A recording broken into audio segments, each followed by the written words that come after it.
Hello दोस्तों, कैसे हैं आप सब। स्वागत है आपका हमारे यूट्यूब चैनल पर। और दोस्तों, आज हमारा टॉपिक है मंत्रिपरिषद और मंत्रिमंडल में अंतर। ठीक है दोस्तों, इससे पहले मैंने मंत्रिपरिषद का वीडियो डाला था और उसमें हमने बताया था कि मंत्रिपरिषद और मंत्रिमंडल में हम अगला वीडियो डालेंगे। ठीक है दोस्तों, क्योंकि यहाँ पर ये दोनों सेपरेट है। ठीक है दोस्तों, मंत्रिपरिषद का ये एक भाग क्या है, मंत्रिमंडल। ठीक है दोस्तों, अब देखिए, मंत्रिपरिषद बड़ी चीज़ है और मंत्रिमंडल उसका एक छोटा सा अंग है। ठीक है, जैसे पृथ्वी के 3 हिस्से हैं। ठीक है दोस्तों, जैसे पहला हिस्सा बाहर का वो परपटी, बीच का हिस्सा मेटल और लास्ट का हिस्सा जो केंद्र बिंदु है उसका क्रोड। ठीक है दोस्तों, तो इसी तरीके से मंत्रिपरिषद तो बाहर का हिस्सा है और जो ये मंत्रिमंडल है ये क्रोड के रूप में है। ठीक है, तो दोस्तों इसमें क्या होता है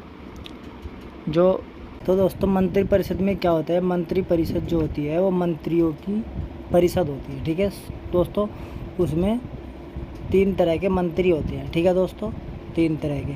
और जो मंत्रिमंडल होता है उसमें केवल कैबिनेट मंत्री शामिल होते हैं। ठीक है दोस्तों, तो चलिए शुरू करते हैं अब अपना जो हमारा टॉपिक है, मंत्रिपरिषद तथा मंत्रिमंडल में अंतर। ठीक है दोस्तों, इसको अच्छे से समझेंगे। ठीक है, चलिए देखते हैं मंत्रिपरिषद तथा मंत्रिमंडल में अंतर। ठीक है दोस्तों, और ये मोस्ट इम्पोर्टेंट है। चलिए, यहाँ पे हमने लिखा है ये मंत्रिपरिषद और इस साइड मंत्रिमंडल। ठीक है दोस्तों, चलिए देखते हैं इसमें अंतर, देखते हैं 4-5। मंत्रिपरिषद देखते हैं पहले। इसमें मंत्रियों की 3 श्रेणियाँ, ठीक है, 3 श्रेणियाँ हैं, मैंने पहले भी बताया। 3 तरह के मंत्री होते हैं। पहले कैबिनेट मंत्री, दूसरे राज्य मंत्री और तीसरे उपमंत्री। ठीक है दोस्तों, इसमें तीनों तरह के मंत्री रहते हैं, मतलब लगभग इसमें सभी तरह के मंत्री रहते हैं। ठीक है, मंत्रिपरिषद में, क्योंकि मंत्रियों की परिषद है। अब मंत्रिमंडल में देखिए, इसमें केवल कैबिनेट मंत्री शामिल होते हैं। ठीक है दोस्तों, इसमें कैबिनेट मंत्री ही शामिल होते हैं। ठीक है, ये ध्यान रखना। अतः यह है मंत्रिपरिषद का एक भाग है। ठीक है दोस्तों, तो ये मंत्रिपरिषद का एक भाग है। ठीक है, अगर आगे देखिए, यह एक लघु निकाय है। ठीक है दोस्तों, यहाँ पे देखिए यह एक लघु निकाय है। ठीक है दोस्तों, अब इधर देखेंगे हम फिर अगला मंत्रिपरिषद का, यह एक बड़ा निकाय है। ठीक है, कैसा बड़ा निकाय है जिसमें 60-70 मंत्री होते हैं। ठीक है दोस्तों, अब इधर देखिए मंत्रिमंडल में यह एक लघु निकाय है। ठीक है, बड़ा मंत्रिपरिषद और मंत्रिमंडल मंत्रिपरिषद बड़ा और मंत्री जो मंडल है वो क्या होगा, बड़ा होगा, छोटा होगा, ठीक है, लघु होगा। ठीक है, लघु मैंने छोटा, जिसमें कितने 15 से 20 मंत्री होते हैं। ठीक है दोस्तों, चलिए आगे देखिए। समय परिस्थितियों के अनुसार मंत्री, देखिए इधर देखिए आप, मंत्रिपरिषद में ही यह एक बड़ा निकाय है जिसमें 60-70 मंत्री होते हैं। समय एवं परिस्थितियों के अनुसार प्रधानमंत्री इसके आकार को घटा और बढ़ा सकते हैं। ठीक है दोस्तों, मंत्री कितने होंगे इसमें, 60-70, ये बड़ा निकाय है। ठीक है दोस्तों, और इसे समय परिस्थिति के अनुसार प्रधानमंत्री के अनुसार ये घटा भी सकते हैं और बढ़ा भी सकते हैं। ठीक है दोस्तों, तो इसमें 5 चीज़ें याद रखनी है।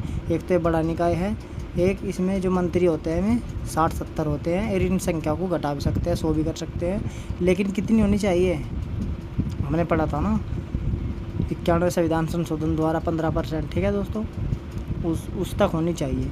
उससे हम कम भी कर सकते हैं, उससे कम ही रखनी है। मतलब कि 15% का मतलब कितना है, जैसे सदस्य है, टोटल सदस्य कितने हैं, 543 है। ठीक है दोस्तों, तो 543 का कितना बैठ गया 15%, 15×5 = 75। ठीक है दोस्तों, और आधा और मान लो, तो ऐसे बैठते हैं 82-83 कैंडिडेट बैठते हैं। ठीक है दोस्तों, तो उससे कम ही कितने ही कर ले। ठीक है, चाहे 60 कर लो, चाहे 70-80 भी कर सकते हैं। ठीक है दोस्तों, चलिए समझ गए होंगे आप। तो इसमें एक तो ये बड़ा निकाय हो गया, 70-80 मंत्री हो गए, और प्रधानमंत्री क्या करेगा, इसके आकार को घटा सकता है, बढ़ा सकता है। ठीक है, घटा भी सकते हैं, बढ़ा भी सकते हैं। 60-70 मंत्री हो गए, बड़ा निकाय, और प्रधानमंत्री घटा बढ़ा सकता है। ठीक है दोस्तों, अब देखिए इधर, अब देखिए मंत्री मंडल को। ठीक है, ये लघु निकाय है पहली बात, जिसमें 15-20 मंत्री होते हैं। ठीक है, जैसे गृह मंत्री, विदेश मंत्री। ठीक है, इस तरह के। आगे देखिए, यह एक निकाय की तरह यह सामान्यतः यह एक निकाय की तरह है, ठीक है, यह एक निकाय की तरह है। यह सामान्यतः हफ्ते में एक बार बैठक करती है, ठीक है दोस्तों। ये क्या करती है, ये हर हफ्ते एक बैठक करती है सामान्य, सरकारी कार्यों के संबंध में निर्णय करती है, ठीक है। और जो सरकारी कार्य हैं उसके संबंध में क्या करती है, निर्णय करती है, ठीक है। इसके कार्यकलाप सामूहिक होते हैं, ठीक है दोस्तों, इसके कार्यकलाप सामूहिक होते हैं। चलिए अब हम देखते हैं मंत्रिपरिषद में। यह सरकारी कार्य हेतु एक साथ बैठक नहीं करती, ठीक है। यह सरकारी कार्य हेतु एक साथ बैठक नहीं करती, ठीक, पहली बात। इसका कोई सामूहिक कार्य नहीं है, ठीक है दोस्तों, ये भी ध्यान रखना। और ये भी बैठक नहीं करती साथ में, ना सामूहिक कार्य है, ठीक है दोस्तों। इधर देखिए, यह मंत्रिपरिषद की लोकसभा के प्रति सामूहिक जिम्मेदारी को लागू करती है, ठीक है। मतलब ये मंत्रिपरिषद की लोकसभा के प्रति जिम्मेदार है, ठीक है दोस्तों। चलिए आगे देखिए, यह सामूहिक रूप से लोकसभा के प्रति उत्तरदायी है, ठीक है।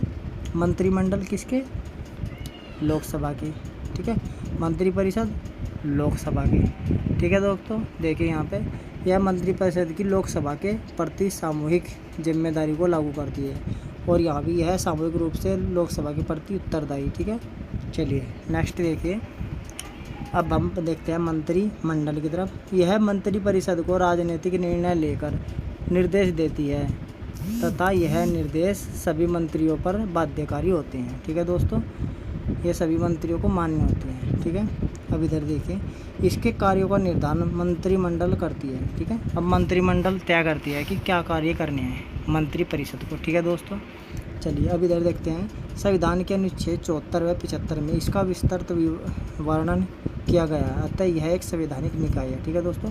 अब देखिए, जो मंत्रिपरिषद है इसका विवरण कहाँ सी है, 74, 75 अनुच्छेद में, जबकि संविधान के मूल भाग में इसका वर्णन नहीं है। किसका नहीं है, मंत्रिमंडल का। ये 44वें संविधान संशोधन द्वारा अधिनियम द्वारा जोड़ा गया 1978 में, ठीक है दोस्तों। और अनुच्छेद 352 में जोड़ा गया, ठीक है दोस्तों।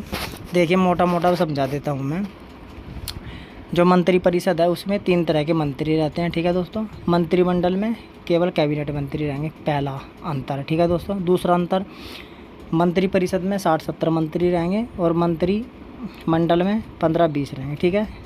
तीसरा अंतर है, ये मंत्रिपरिषद बड़ा निकाय है, मंत्रिमंडल लघु निकाय है, ठीक है।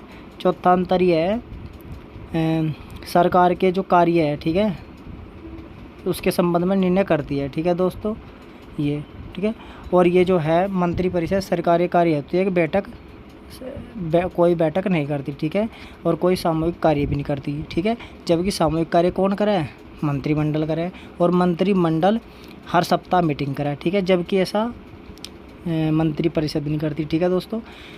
और मंत्रिपरिषद क्या करती है, लोकसभा के प्रति उत्तरदायी है, ठीक है। और उत्तरदायी कौन है, ये मंत्रिमंडल, मंत्रिपरिषद और लोकसभा के प्रति उत्तरदायी है, ठीक है दोस्तों। और इसमें क्या होता है, जो मंत्रिपरिषद है, ठीक है, उसको जो भी मंत्रिमंडल कहती है या कार्य करती है, वो मंत्रिपरिषद को कार्य करना होता है, ठीक है। और जो ये काम करती है इसका जो निर्धारण कौन करेगा, मंत्रिपरिषद का, मंत्रिमंडल निर्धारण करेगा, ठीक है। एक सबसे बेहतरीन अंतर यह है, संविधान के अनुच्छेद में 74 और 75 में इसका विवरण दिया गया है, मंत्रिपरिषद के मंत्रिपरिषद होगी, ठीक है, 74 में और 75 में। जबकि मूल संविधान में मंत्रिमंडल का कोई जिक्र नहीं है, ठीक है दोस्तों। ये बाद में आया और 44वें संविधान संशोधन अधिनियम द्वारा आया 1978 में, और ये वर्तमान में 352 अनुच्छेद में जोड़ा गया था, ठीक है दोस्तों। तो ये इसमें अंतर है, ठीक है, मोटा मोटा आप देख लेंगे, ठीक है दोस्तों। और आगे हम मंत्रियों के बारे में देखेंगे, क्योंकि हमने पहले बताया मंत्री 3 तरह के होते हैं। मंत्रियों की 3 श्रेणी है, कैबिनेट मंत्री, राज्य मंत्री और उप मंत्री, ठीक है दोस्तों।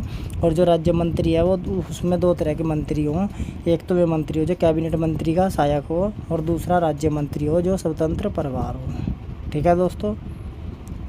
चलिए दोस्तों, आज इस टॉपिक पर इतना ही, धन्यवाद।